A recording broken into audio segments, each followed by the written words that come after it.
Hi everyone, and a very happy day to you.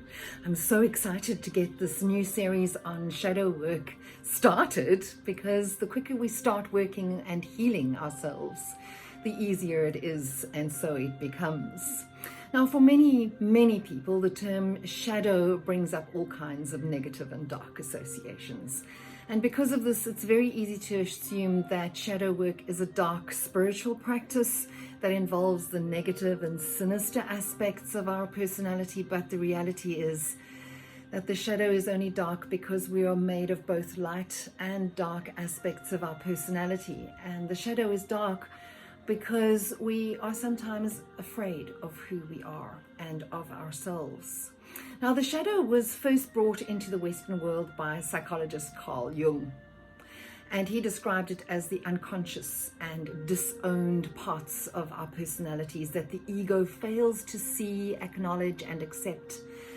It is any aspect of ourselves that is not exposed to the light of our consciousness. So as children, we are born whole and complete, but that wholeness is short-lived. So the shadow is actually born in our childhood, and it's a byproduct of certain interactions that we had with the people closest to us, our caretakers. And they made us believe that certain aspects of ourselves were good and that others were not. And these aspects that are seen as bad are then rejected and consequently form the shadow. So how the shadow affects you is that when we depend on our caregivers for survival, we suppress the aspects that are disapproved of, and we exaggerate the aspects that are approved of. And I'm going to give you 2 examples of this, and then I'm going to ask you to get your journals out, because we're going to do an exercise and we're going to jump straight into it. So as an example, imagine that a 5-year-old boy who's very much in touch with his feelings, he's sensitive and he's emotional, and something happens and he gets mad or he gets hurt or somebody says something to him and he cries. And in response, what does his dad say? Stop crying like a little baby boy. Be a man. Stop crying. Or, in my case, cowboys don't cry. Okay.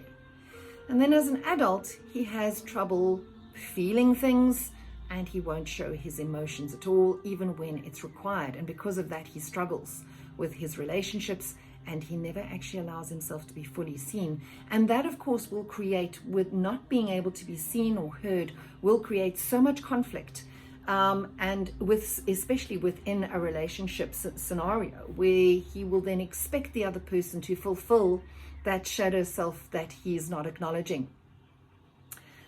Okay, so I'm going to repeat that. When we ignore our shadow self, very often the shadow self and the inner child are completely linked, and they are one, because that shadow self is all of the little bits and pieces that we are disapproved of, things that we have been told that are not allowed, or just not approved of by our caregivers as we are growing up.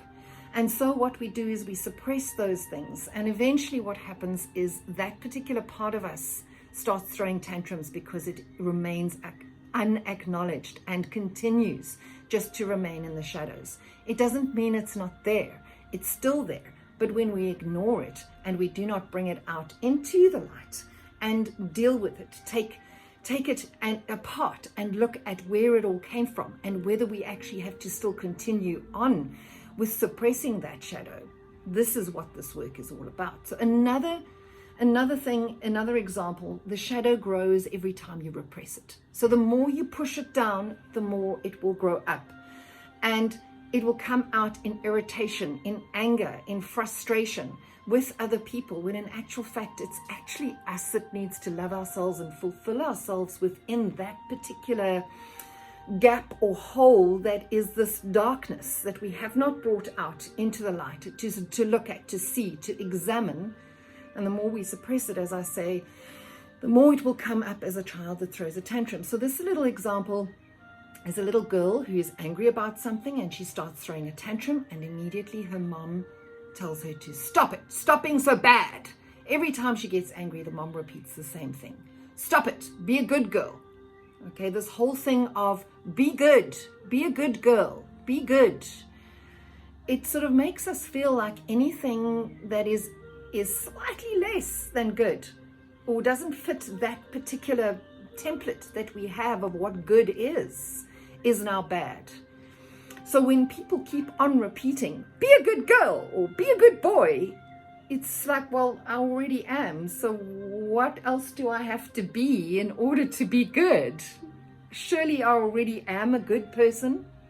But when you're only praised at a certain time for a certain thing, you think that that is the only thing that is good.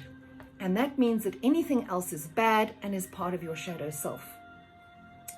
So it must be bad to be angry, this little girl thinks. I have to try very hard not to get angry. And with time, she disassociates from her anger.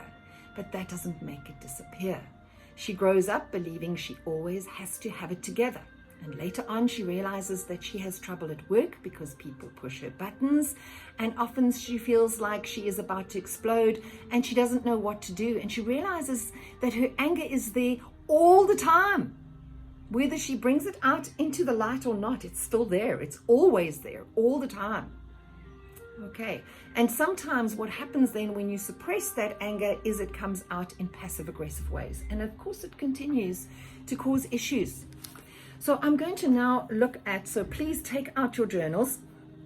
I'm going to ask you to do Louise Hay, my Bible, Louise Hay exercise in I should, okay? So when you look at what is happening in your life, okay, if you feel that your life doesn't work, you don't know what to do, you feel like you can't please anyone, there's never any time for yourself, your needs and desires are always left out, you're only doing this to please other people, you're just a doormat, nobody cares what you do, you feel you don't have any talent, you can't do anything right, and all I do is procrastinate, nothing ever works for me. Is any of this resonating with you at the moment? So whenever you start looking at what is going on in your life, these answers are normally the ones that pop up, okay? But we need to understand and ask some basic questions here. What is happening in your life? How is your health?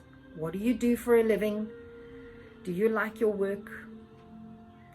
How are your finances? How is your love life? How did the last relationship you had go? How did it end? And the relationship before that, how did that one end? Okay, and then look at your childhood.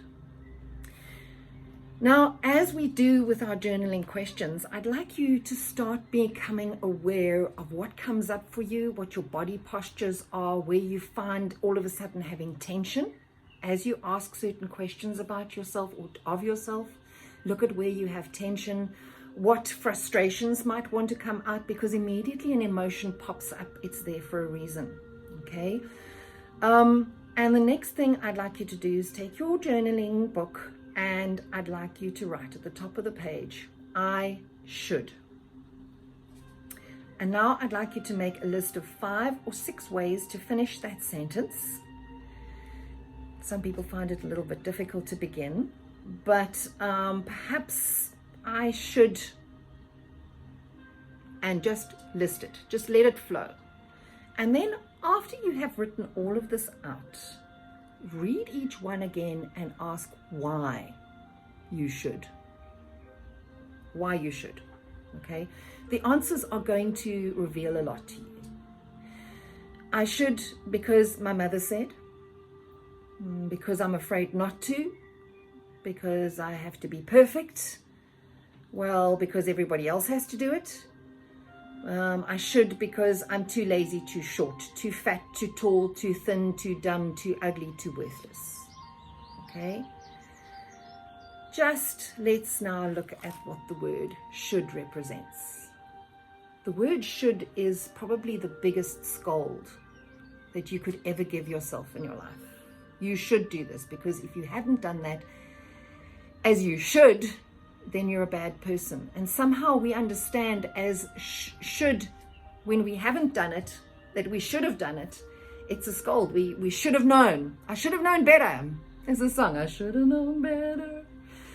But we could have made different choices. But that's the choice we made.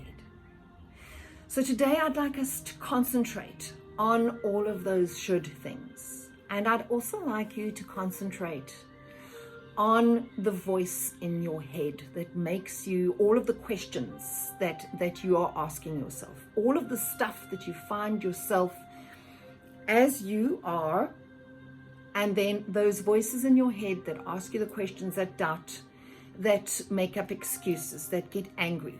I want you to start journaling all of those. And tomorrow we're going to have a look at those things. Okay, so just for today, let's work on our 5 Reiki principles. Just for today, do not be angry. Do not worry. Work honestly and hard on yourself. Be kind to all living things and be grateful for everything you have. And our 4 agreements. Be impeccable with your words. So tell your truth to yourself as well while you're journaling, please. Do not take anything personally. And now you're going to see how you have taken things personally in your life, a big time. And this is going to come up for you a lot. Do not make any assumptions. And we make assumptions every single time when we judge anybody else, when we try and understand why certain things were said to us. And of course, just do your best.